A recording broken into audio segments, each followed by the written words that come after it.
Hey everyone, welcome to this presentation called A National Profile of the Invisible Social Work Workforce. My name is Matt DiCarlo. I am the MSW Program Director at St. Joseph's University in Philadelphia. I am also the co-founder of Open Social Work. I am joined by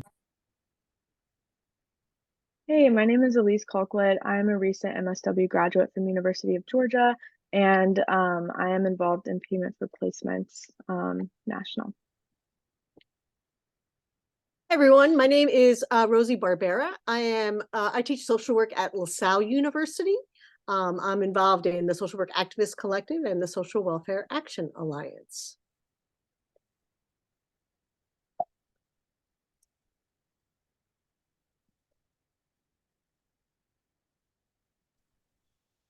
Today we are here to present about basic needs in U.S. college students. So our presentation is going to start with a discussion of that topic in general, then specifying to social work students, and then talk about the role of the traditional student in the creation of the social work practicum, the person who's financially independent and doesn't need to rely on fieldwork in order to support themselves, the impact of practicum on students, the results of our national study, and then conclude with a call for national action.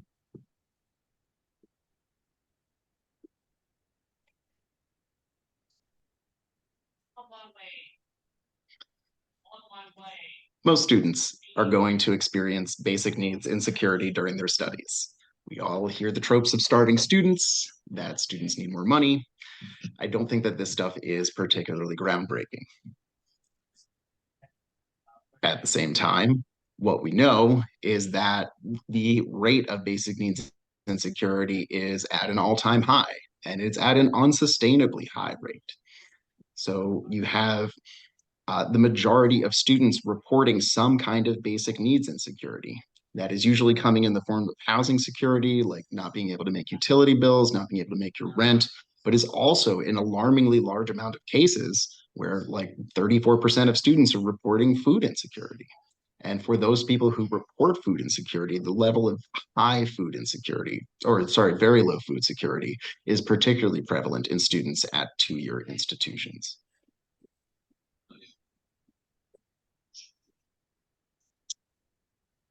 One of the other pieces to think about is how some of these inequities vary based on different demographic characteristics that students have. What the literature shows, and this is based on the Hope College Center survey on basic needs and security, is that Indigenous students, first-generation students, Pell Grant students, part-time students, foster-involved students, justice-involved students, and students who are parents, students who identify as LGBTQ+, are far more likely to experience basic needs and security than the quote unquote traditional student for whom the field practicum was designed.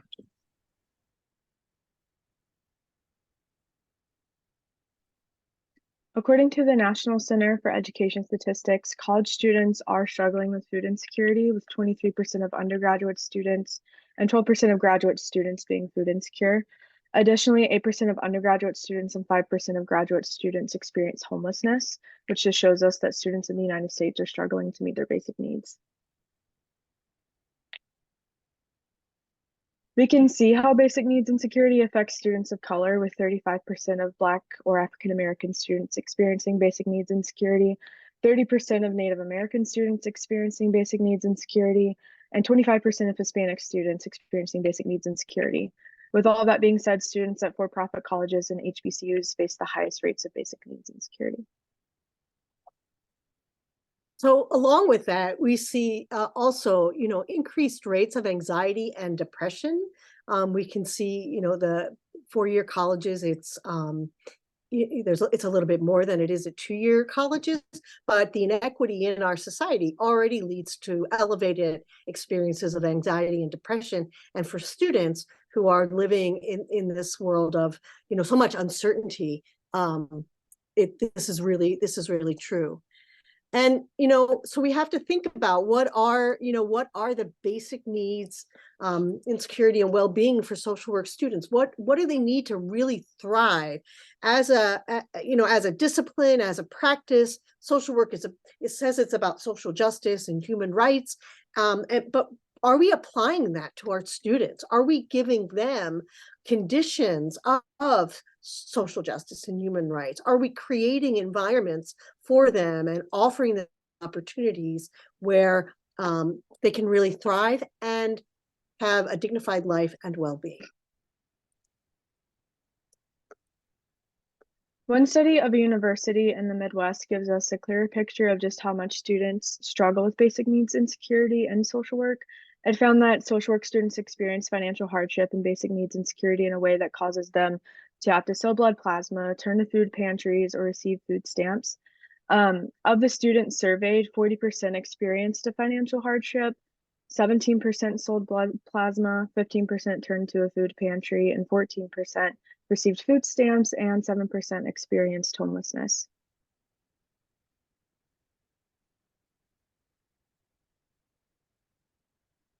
In that same study, it also found that financial hardship impacts students' education, with 78% of students experiencing an educational hardship because of their lack of finances. 46% of students did not purchase textbooks, 18% of students withdrew from a course, 10% of students dropped out for at least one semester, 22% of students experienced some other kind of hardship, such as missing class because they're unable to afford gas or childcare. And overall, 19% of students experienced at least two of these educational hardships, which shows us just how much students' education is impacted by their finances.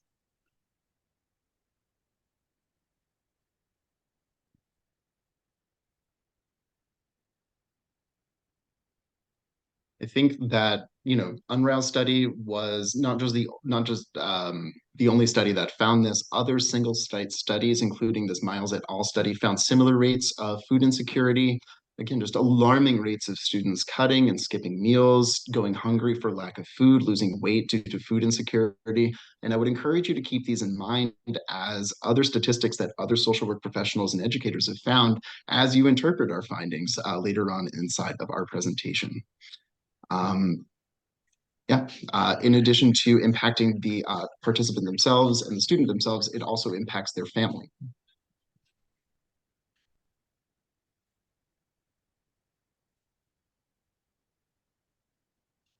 So this study did some bivariate analysis, which is fantastic.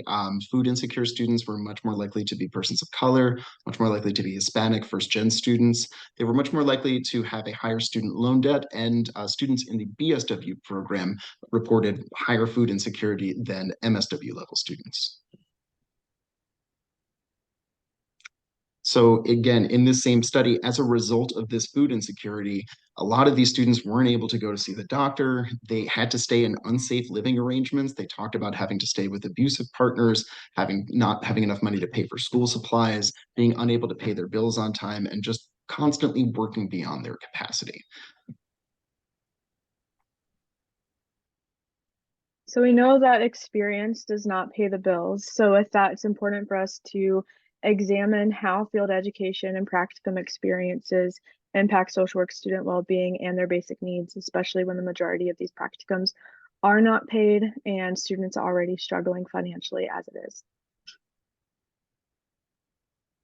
So social work interns make up an incredible workforce that remains pretty much invisible and inequitable. In 2020, there were 19,474 BSW graduates and 75,851 MSW students. And together, this makes up over 42.9 million hours of time that students worked at local agencies in 2020, time that these students were basically forced to donate.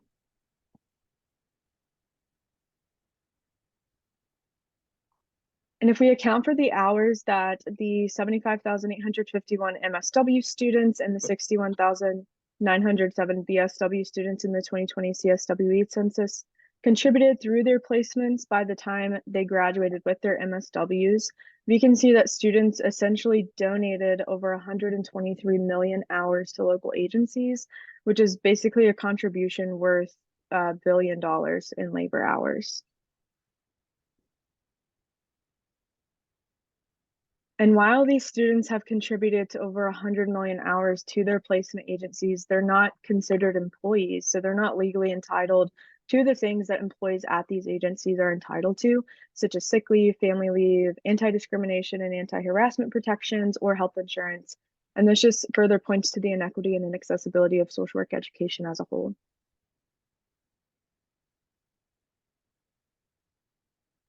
One of the things that's important to know is, why is internship the dominant model? Why, when students have to do a practicum or go into placements or do field education, whatever we call it, why is an unpaid internship sort of the dominant thing that we do?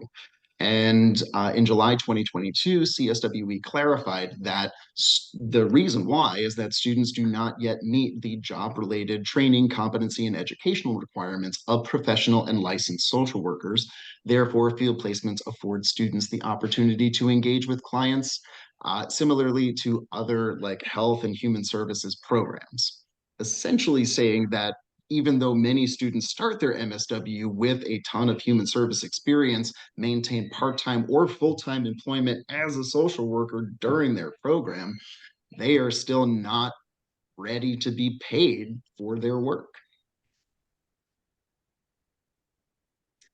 And that is because even though field is the heart of social work education, it is our signature pedagogy, it is still very much based in this model of the traditional student, the person who can spend 3 days in the field and 2 days in class during normal business hours. That is not the majority of social work students at this point. And we are at a crisis point because our programs are designed for the wrong students. So when looking at the social work basic needs literature, you saw a lot of like great data on just the depth of need within this population. There are some flaws here. One of them is that for very understandable reasons, most of these have only been on one campus. Those have been very large sample sizes, which have been great, like 400, 500 students, but you can only generalize so far from a single campus. At the same time, there are some studies like that UNRWA study that have some pretty glaring positionality failures, where they're talking about paid work being an impediment to education without like the like acceptance that like paid work is necessary for people to survive and for people to maintain like a level of food or food security, especially for themselves and their family. So really seeing work as a barrier and not as a part of sort of human life at this point. Um, just a lot of status quo bias.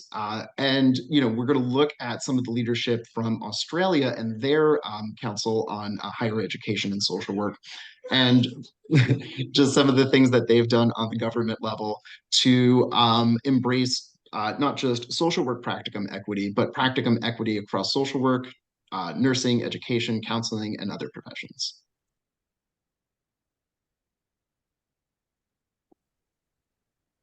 So this was my favorite find. Um, these wonderful people have not actually finished their study yet.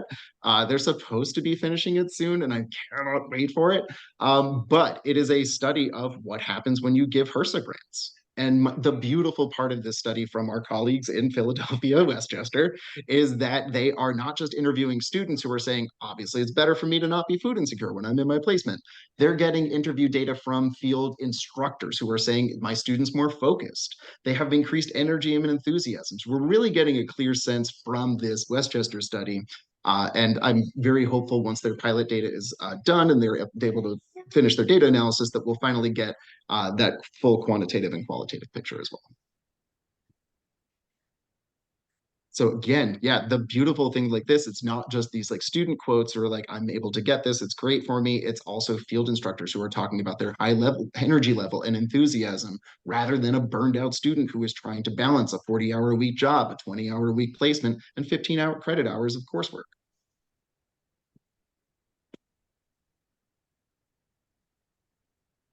Now, in a recent study that examined what students have to give up to pursue a social work degree or complete their field practicums, found that in order to pursue a degree in social work, 54% of students had to leave or quit their paid job, 45% had to work fewer paid hours, 37% took a pay cut, 33% lost health insurance, 23% gave up promotions or job advancement, 21% gave up sick leave, all to pursue a social work education. And then in order to complete their practicum that's required in their education, 86% of students had to sacrifice self-care, 73% spent less time with their families, 52% worked fewer paid hours, 47% experienced scheduling conflicts with their paid work and their internships, 36% reduced the size of their meals or just skipped their meals entirely due to financial hardship, and 36% of students struggled to obtain or maintain their health insurance. And these statistics just paint a pretty grim picture of what students have to give up to pursue an education in social work and to complete their degree required field practicums.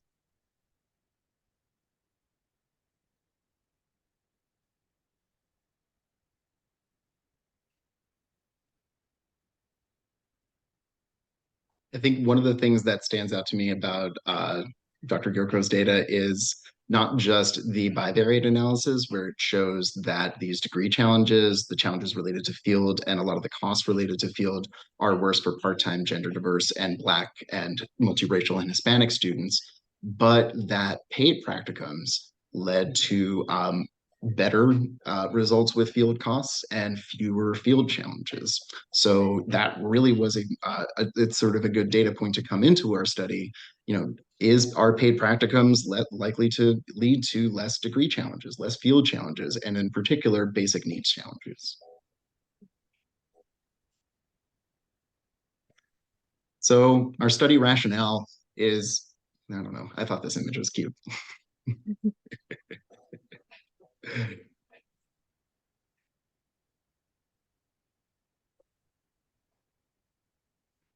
All right, now to address these issues, students came together to form what's now called Payment for Placements, or P4P. P4P is a movement calling for all social work students to be paid for their degree required practicums. It began in 2021 by MSW students at University of Michigan, but has since grown to over 47 chapters across the United States. This movement believes that all social work students should be paid for the practicums that they're required to complete. And that doing so will make the field of social work more accessible, equitable, and socioeconomically and racially diverse, and it'll free students from the financial hardships that they're facing. P4P believes that paying students for their work will hold the field of social work accountable to its own values.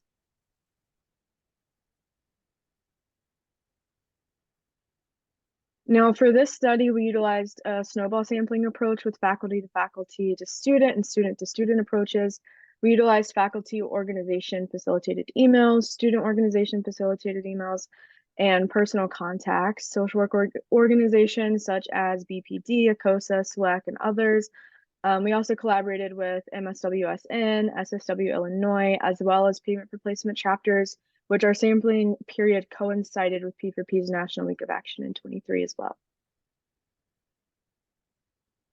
And we had 521 complete responses from across the country. Here you can see exactly where our responses came from, with most responses coming from like California and New York, as well as other states like Texas and Florida. The majority of our respondents were female, with 81.3% identifying as female, 8.2% as identifying as non-binary, and 7.8% identifying as male. Our respondents came from many different backgrounds, with 26.8% of respondents identifying as disabled, 37.8% were first-generation college students, 18.6% lived with a child. Over half, 67.1% of respondents were white, 12.5% were Hispanic or Latina, 5.7% were Black or African American, and 4.5% were multiracial or biracial, and 0.2% were Native American or Alaskan Native. So if we just want to take a look and see, what the financial profile is of our students, we can see that a large group of our students, almost 40%,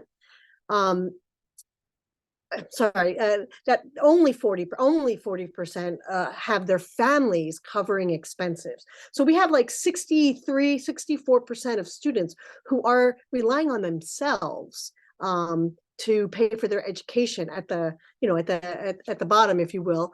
And then you can see how the numbers change, and they're going into debt to do so. Pretty significant debt. So we asked some of these questions, right? And to just see,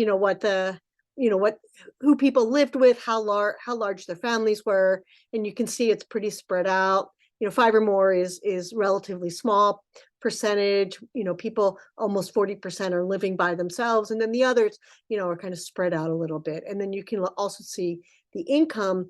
40% are living under $30,000 a year, which, if we think about it, if we had a poverty level, that if we measured the poverty level in a way that kept up with inflation and that kept up with really being able to thrive, that would really be poverty wages. All right, so these are the questions that we asked in the study, and just kind of looking at, we wanted to see what's basic needs and security, what kind of money are students spending in order to do their practica, right? So it's not just the time, but time is significant as well. But they also have costs associated with getting through their placements, right? Do they feel exploited? And do they experience role conflict during the practicum? So each survey asked, because of the cost of your practicum, what's up with your depression, your anxiety, your burnout, positive mental health among social work students during their field practicum. So we're looking at all of these issues.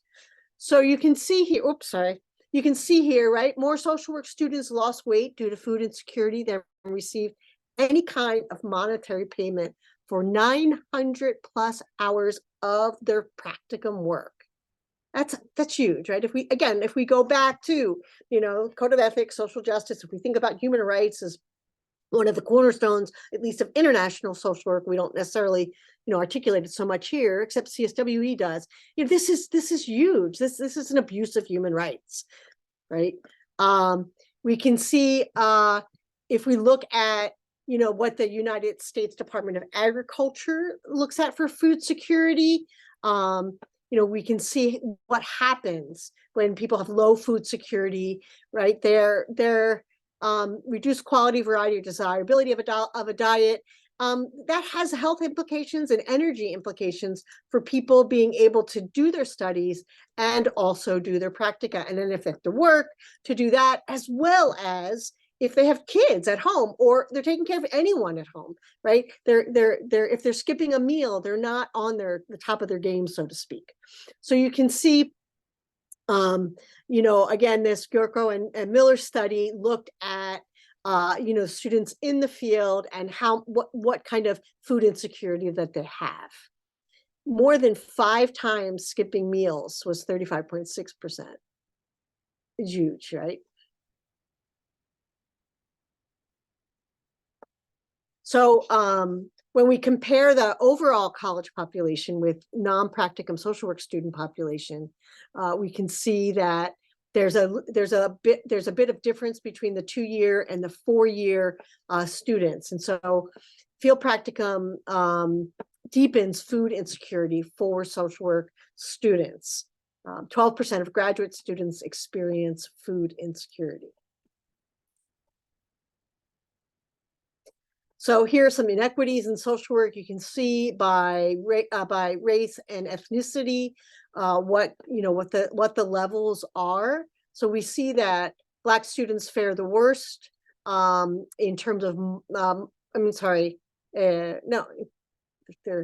I'm reading these backwards, but you can take a look and see, about who has very low food security and who has higher food insecurity. Housing insecurity is also an issue that we have to look at. So over half, right, 57.5% are housing insecure. Again, if you're housing insecure, where's your focus? Are you able to study, to do your studies well? Are you able to do your practicum work well? Are you able to really give your best? Are we getting the best? Are we allowing students to thrive?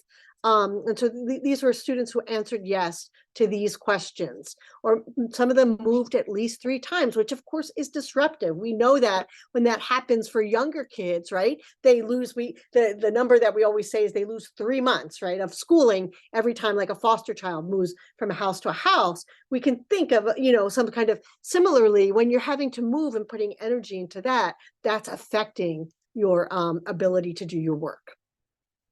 You can look again, oops, by race and ethnicity, the inequities in housing security. So these are the not housing insecure, and these are housing insecure. They're, again, huge numbers for all populations, right? For all race ethnicities. And then some, people experienced homelessness. And some campuses now have some programs in place, but not all. And sometimes students don't want to say that they're homeless also because they're afraid what's going to be the backlash, right? Maybe they're going to be told they have to leave their program or something because they're not able to really continue on what they're doing. So on the wellness scale here, you can see 47% are completely concerned that the money they have or will save won't last. And we know with inflation having gone up recently, the cost of living has gone up significantly, despite the fact that corporations continue to make huge profits. But they're not losing money, but they're making more money off of us. We can see that this is affecting students in their lives. And here, just some more, right? You can see some more of these.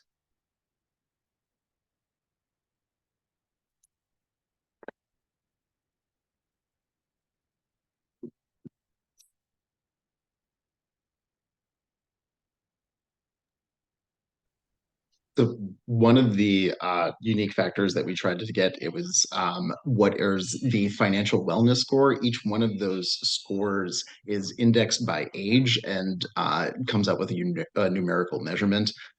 So this is our measurement by demographics. Yeah, you can see some of the inequities in which Black students have the lowest financial wellness score out of any of the students that we surveyed.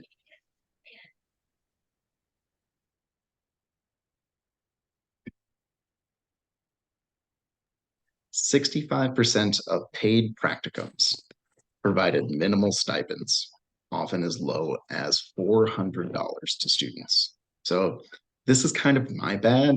Our operationalization for paid included paid practicums. It included, you can advance the slide if that's cool. It included internships. It included, both salary positions, hourly positions, and stipend-based positions. Unfortunately, what we found is that those are not very comparable. Getting any kind of payment is actually not what the important thing is. Inside of our sample, only about 12 to 13% of our students got any kind of payment. The majority of that was a stipend. For our students, the median payment was $4,500. And the overwhelming majority of paid practicums were completed by MSW students rather than BSW. So for those lucky 1 in 8 students who were able to secure a payment, or 1 in 9 students who were able to secure a paid placement, what do they spend their $4,500 on? Mostly housing, mostly groceries, mostly transportation. And one of the reasons for that is the invisible costs of practicum. And so some of the other things that we found were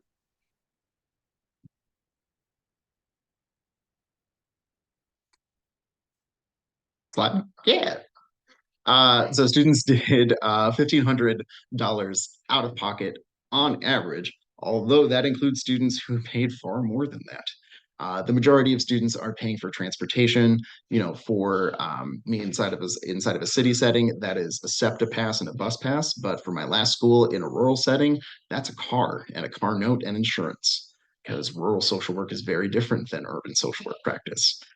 For all of these students, it often means lunches out. You don't get to control your schedule, where you're going to be, and you have to go to class at night. So there isn't really time to have a prepared lunch or eat healthy. Many students have to purchase clothes and uniform. Also, they are not provided phones by their employer or by their field site, as well as laptops. All of that needs to be provided by the student. So how economists sort of operationalize this is the concept of time poverty. So how are people able to spend their time based on their class status and how much money they have? And so for our students, we have them about, on average, spending between 2 and 3 days in fields. So that's about 20 to 21 hours, about 15 to 18 hours inside of class, whether those are actual in-person hours inside of class or schoolwork. Caring for loved ones. You see a lot of people here where the differences between the mean and median are really revealing some people who have some heavy caregiving responsibilities. They're dragging up that mean. Our self-care time and leisure, luckily we also have that people who are dragging that up, but again, not very much. That's only about an hour a day. And for pretty much all of these students, we are getting employed at least 2 days out of the week. And yeah, that all factors into how students are going to spend their time. Where exactly do you fit a field practicum in all of these hours? Well, you do it by sacrificing sleep. And you do it by trying to find other people to care for your loved ones and sacrificing your own self-care time and leisure. So who gets a paid practicum? Well, for the majority of Asian, or for the majority of people, their practicums are not paid, but Black multiracial students were the least likely to get paid practicums in our sample.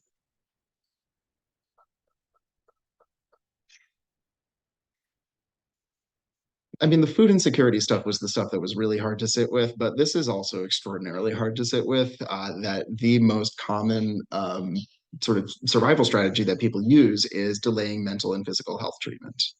And, you know, the rates that people talked about before of skipping a meal, around 40% in previous studies for students in practicum specifically, we found it was closer to 57. So that more often than not, the student you are seeing in your practicum class is likely food insecure. That 1 in 4 students are visiting food pantries. Oh, if you can flip back real quick.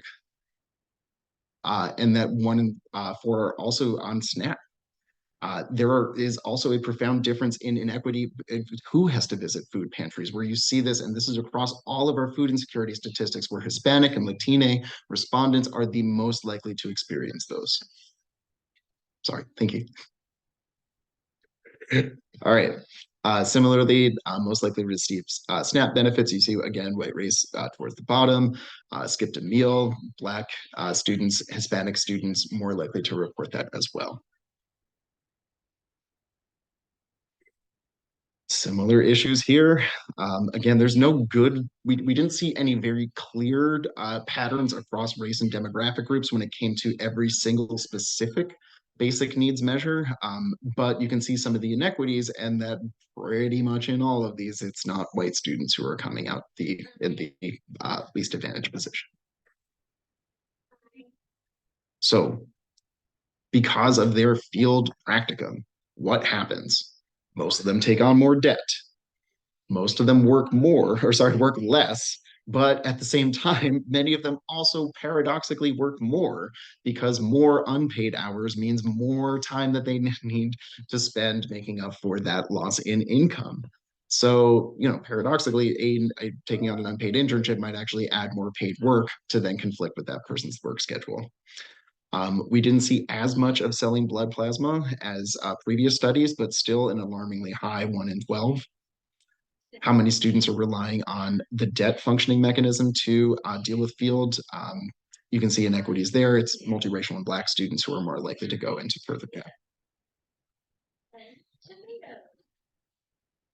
Similarly, the only group in which, or the only graph in which white people are out on top, are the people who are able to reduce hours at their paid employment. Adding more hours at your paid employer, you can see that as survival strategy for multiracial people, for Asian and Pacific Islander people. But yeah, there's a ton of inequities within here, and we are looking further into some of the statistical relationships between them. And similarly, Hispanic Latina respondents more likely to sell blood plasma. So as a result of field, how does it impact your educational life? Again, this is something that UNRAW and that investigative team also explored. Most students do not purchase required books because of the cost of their field practicum. That may or may not include a $100 to $200 field education textbook. Um, they may receive, as a result of their field practicum, lower grades in other courses as a result of having to dedicate 400 hours of unpaid time towards this thing. Delaying graduation is 1 in 10 students, and you see these you see withdrawals and drops and failures happening maybe a little bit less than I expected, but the level of commitment to BSW and MSW education at this point, you've committed to a major, you've committed to a career track. It is more likely that you are going to go into further debt rather than sort of abandon that. Further inequities here, in which white students are among the least likely to withdraw from a course and delay graduation.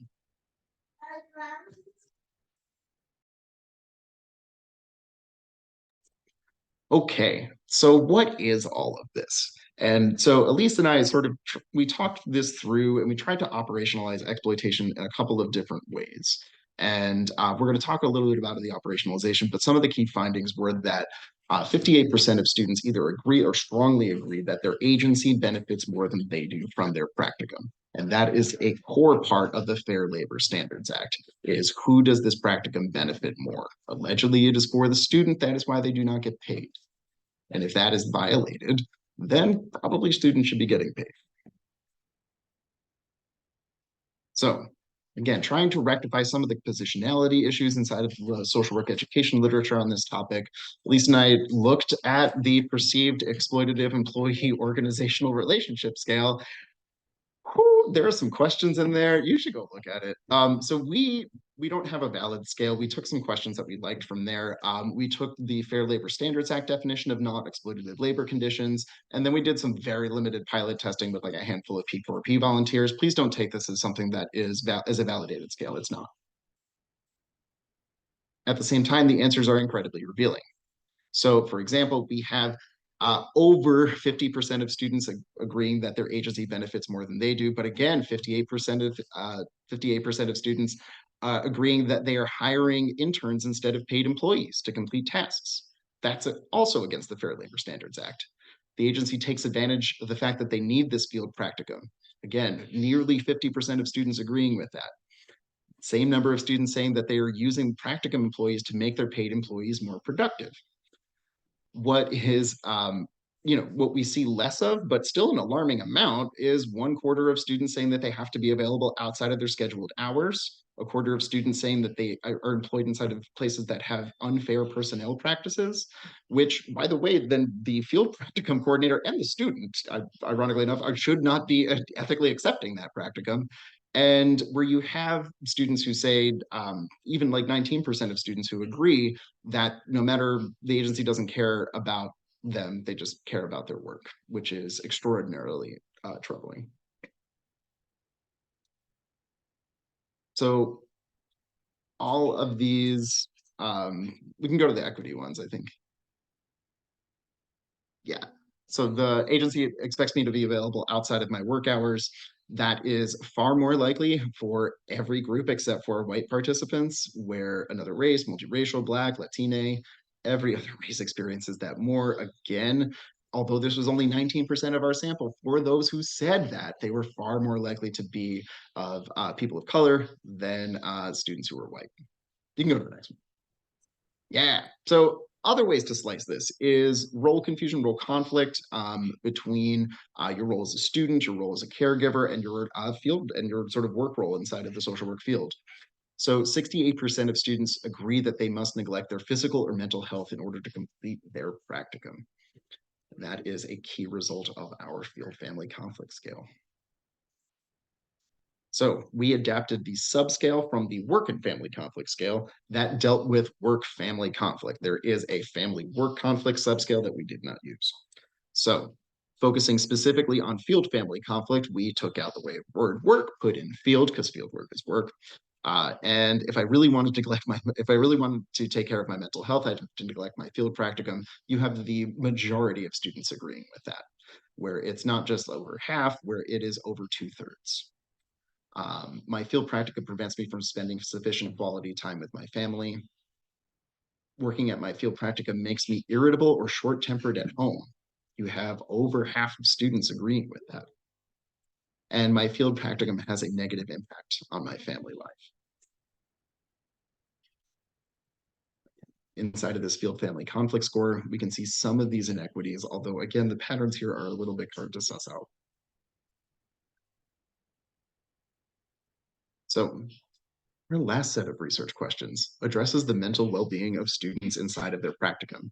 So Dr. Barbera went over before some of the alarming rates, just in general, that like 1 in 3 students has diagnosable anxiety or depression inside of the college population overall. So for us, we wanted to understand not just what people are experiencing while they're in field, but how field educators and their field instructors responded.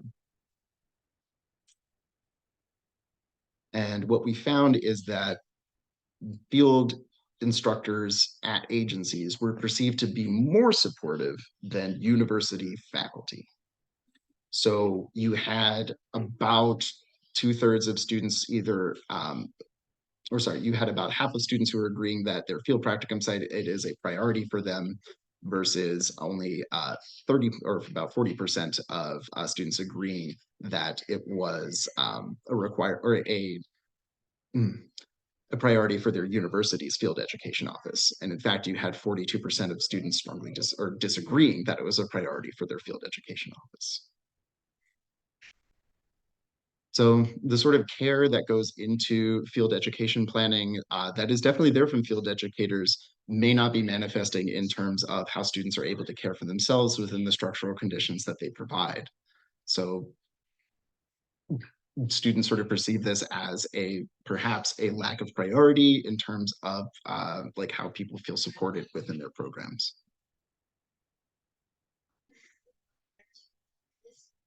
For those students, this is another one where white students are coming out on top. Physical and mental health is a priority for the organization and supervisor at my field site. So again, those white students are perceiving that support higher at higher rates, or at least strongly perceiving it at higher rates than some of the multiracial students, as well as Latina students. We give them the PHQ-9. Students are depressed. I mean, it's a reasonable reaction to everything. However, the statistics within the PHQ-9, I think, are particularly troubling for just the number of students who have diagnosed depression. So in addition to the specific questions from the PHQ-9 listed here, we calculated the rate of diagnosable depression within the overall population, which should appear soon. Yeah, there it is. All right. So cut to, we have 56% of our students who have a diagnosable depressive disorder based on the PHQ-9. Again, that's comparing it to the overall population of college students overall, although this isn't all graduate students, it's 1 in 3. We're seeing closer to 1 in 2, 2 in 3. Everybody's anxious, although not as depressed as they, not as anxious as they are depressed. Nearly half of students have a diagnosable anxiety disorder. Again, that is based on the GAD-7. The majority of students are reporting, none of the students are reporting that they are experiencing these things nearly every day. However, students are reporting anxiety symptoms most days. Like you have 34% of students who are having even mild anxiety, but the level of diagnosable anxiety disorders is just extraordinarily troubling. Inequities in anxiety severity. You can see some of the ways in which severe anxiety is clustered around some groups, although again, these overall values are not entirely clear about the direction in which these are going for like overall mental health. We also gave them a burnout scale. This is one where we actually have good news. We do not have students who are depersonalized. We also have students who are still feeling like the opposite of burnout, professional accomplishment and all that good stuff. However, we have extremely emotionally exhausted students. So however you want to slice it, whether it's exploitation, field family conflict, anxiety, emotional exhaustion, All of this stuff is happening to our students inside of field practicum, and it's due to the structural conditions of field practicum. Okay, so fight against common method bias, because this is a very negative survey, and bless you if you've made it so far in this video. We did give them a positive mental health scale. And so we wanted to see, are students fully broken? Or is our version of mental health, can we also incorporate some aspects of positive well-being? And so what we ended up finding is that a lot of our students do have a good sense of positive mental health, mental wellness, in addition to the many mental health struggles that they also deal with.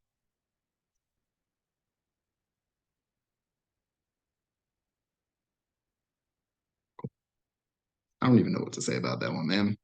This is our last slide. This is our last slide on some quantitative results, because we tried. We tried.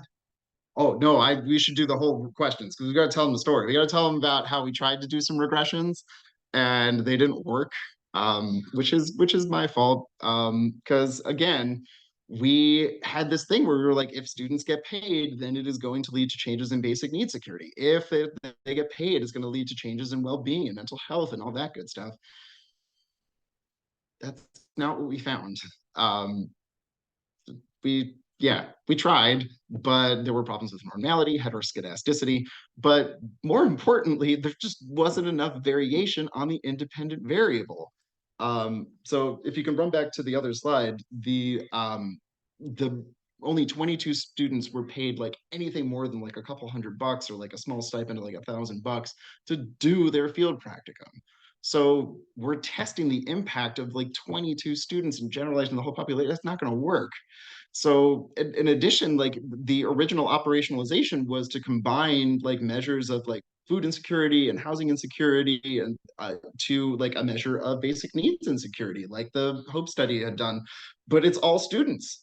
All students have basic needs insecurity. So we have an independent variable payment that doesn't vary very much, and a dependent variable that again doesn't vary very much because everybody experiences basic needs insecurity. You can kind of see why this didn't work. So we still ran it, but even if we are, our hypotheses are wrong. It's because this is not the right conceptualization. Living wages. We need to talk about the number of hours that students have to do and the amount of money that they are paid for those hours. So only 12% of students got paid. That payment is nothing. It's, the median pay was $4,500, but again, 2/3 of those were small stipends, which are a couple $100, maybe $1,000, and maybe that gets you the $1,500 you spend anyway on transportation and everything. And that is mostly on MSW students. So we're really missing a lot of the gaps of BSW education specifically, whereas MSW students may be more marketable as far as a paid practicum. Oh, you're interning. Okay, we can still build for it. We'll still figure it out. BSW students may be at a more significant disadvantage. And because MSW programs require more hours during the specialization year, the second year of the traditional MSW program, student hourly earnings tend to be higher during that generalist year just because they're required to do fewer hours in their placement that year.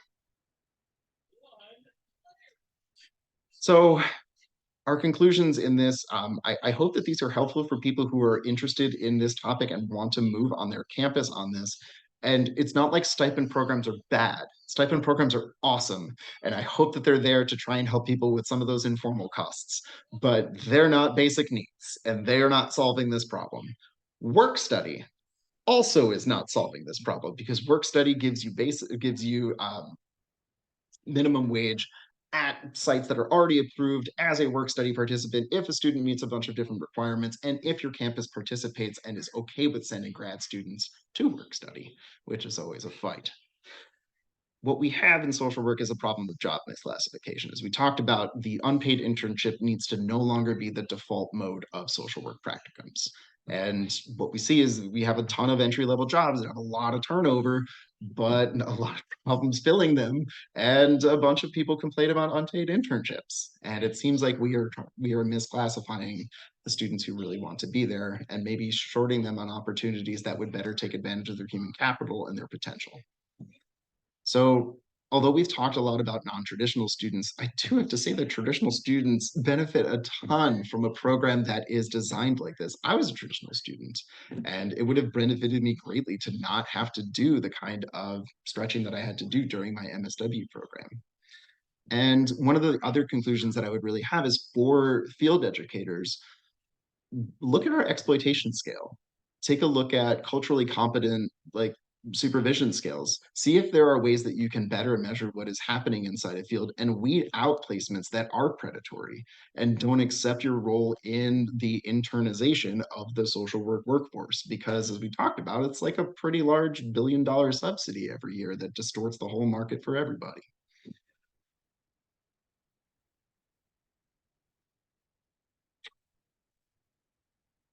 This is my favorite find. This is my favorite find. Do you get to talk about this or do I? I do. Okay, cool. Yes. All right. Yeah, you all should read this plan. If you are for some reason in this video, you need to read this plan immediately. It's a good skim.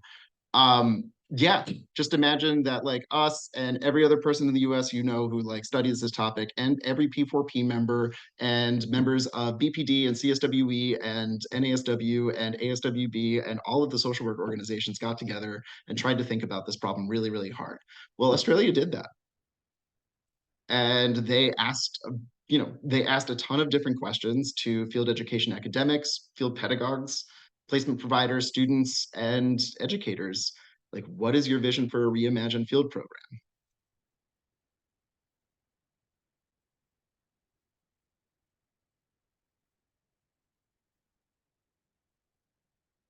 So in this multi-stakeholder planning process, they have a ton of immediate practical solutions, a lot of which overlap with P4P's like advocacy policies, others of which, I think the big pull quote here is that every single stakeholder agreed at this Australian table that unpaid internships and our current approach to field practicums are not suited to purpose. And that kind of stakeholder input and consensus is very far from where we are inside of the States.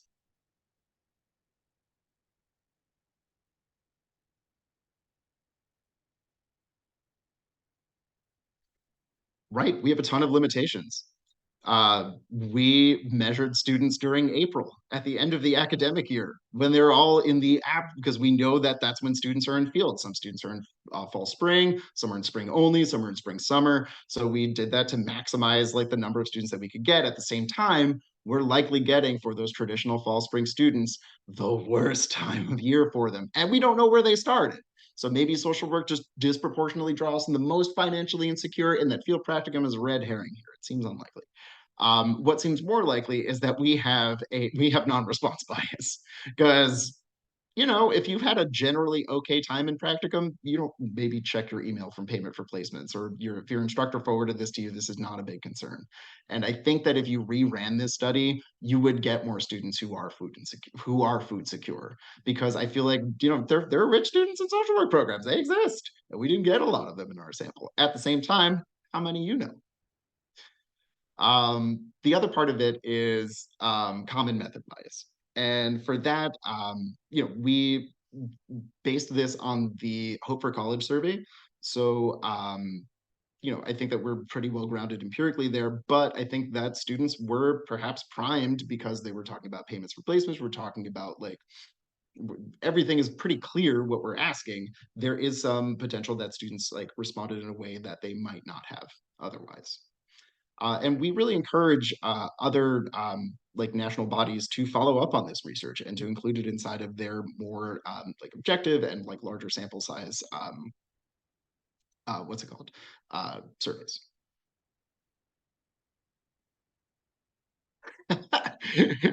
Oh man, yeah. So we're gonna do a ton more stuff with this statement. So the cool thing is that we're making this data open. So although this is our data analysis plan, doesn't have to be the only time that this data is analyzed, and I will also make sure that it's not. So we are planning to join with John Gyurkov of the NASWPA study that we cited previously. Both they and us did some qualitative data collection. So for us, it was collecting questions like if your unpaid placement was paid, what would that be? How would that impact your life, or vice versa? So we're going to take a look at some of those together. We're also working with some P4P alumni on a secondary research question based on, again, participant engagement and member checking that focuses on hours alignment and the number of hours that students experience inside a field, because that is something on which there is a lot of variation, and which some programs require hundreds of hours more and others require the 900-hour minimum. Finally, we talked a lot about some of the patterns in disability or in our bivariate analyses. And when we're looking at the education equity parts of this, we're going to do some bivariate analyses on each one of these demographics that we collected as well. So those will be shared in a report, as well as in open data on the Open Science Framework. You'll also see some of this data in your research methods textbooks, hopefully.